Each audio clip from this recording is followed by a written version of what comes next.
Nagbabala ang Department of Health lalo't dumoble ang bilang ng mga kaso ng rabies sa bansa mula 2020 hanggang 2024. Yan ang ulat ni Bien Manalo. Si Nanay Hermy, todo ingat na ang ginagawa para maiwasang magkaroon ng rabies ang kanyang alagang aso ngayong labis ang init ng panahon. Lalo pa at may maliliit siyang mga apo. Pinababakuna ko siya. Pag may libreng bakuna, napapaturo ko siya ng anti-rabies. Ngayon, kasi iniiwas ko po yun sa mga makakagat ng aso. Pinapainom ko siya ng gamot. Pinapainom ko siya ng tubig ng marami.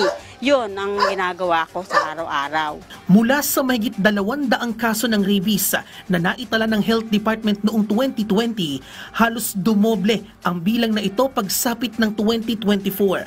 Ang masaklap dito, lahat ng kasong ito noong 2024 ay pawang nauwi sa pagkamatay. 45% ng mga kasong naiulat noong 2024 ay mula sa mga alagang hayop.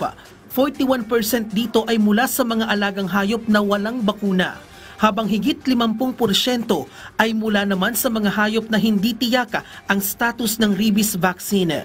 Mahigit 50 kaso sa mga ito ay mula sa Central Luzon, habang higit 30 ay nagmula sa Calabarzon at higit 40 naman ay nagmula sa Soxargen. Umabot sa higit 1,000 ang naiulat na nasawi dahil sa rabies mula 2020 hanggang 2024. Nakapagtala naman ang DOH ng higit 50 kaso ng pasyenteng nagkaroon ng rabies mula January 1 hanggang March 1 ngayong taon. Mas mababa ito ng halos 40% sa 70 kaso na naiulat sa kaparehong panahon noong nakaraang taon. Ang rabies ay isang nakamamatay na viral infection na nakaaapekto sa central nervous system ng tao. Nakukuha ito mula sa infected na hayop sa pamamagitan ng kagata, kalmota, laway na dumikit sa sugata o laway na pumasok sa bibig, mata at ilonga. Kabilang sa mga sintomas ng rabies ay lagnat, pananakit ng ulo, pamamaga, pamamanhid ng sugata, takot sa tubig at hangin, pagkairita o pagkabalisa, pagbabago sa pag-iisip at pagkaparalisa. Ilan naman sa senyales na may rabies ang mga hayop ay pagbabago ng ugali, pagiging agresibo, labis na paglalawaya, pagkaparalisa at pagkatakot sa tubig.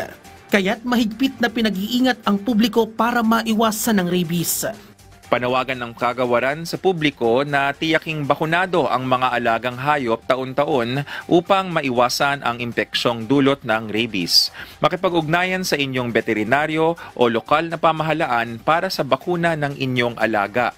At ngayong Rabies Awareness Month, itinaas ng PhilHealth ang Animal Bite Treatment Package para sa mga miyembro nito.